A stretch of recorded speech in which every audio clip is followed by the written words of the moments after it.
তোমাদের মধ্যে আল্লাহর কাছে সবচেয়ে সম্মানিত সেই ব্যক্তি যার তাকওয়া বেশি। আমাদের কাছে সে একজন অপ্রয়োজনীয় বা লাস্ট কাতার একজন মানুষ হতে পারেন, কিন্তু আল্লাহর কাছে তিনি সবচেয়ে সম্মানী।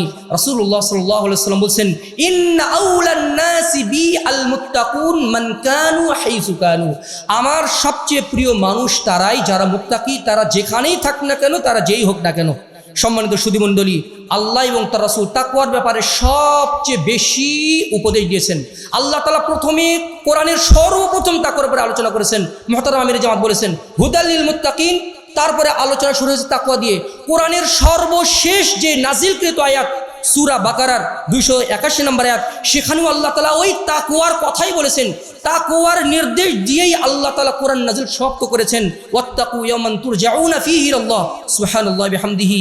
রাসূলুল্লাহ সাল্লাল্লাহু আলাইহি ওয়াসাল্লাম বিদায় হজ্জের ভাষণ ওই তাকওয়ার কথাই বলেছেন, ইত্তাকু রাব্বাকুম। ওই হাদিসটা আমরা সবাই জানি, বিশেষ করে যারা সংগঠন কর্মী আছি।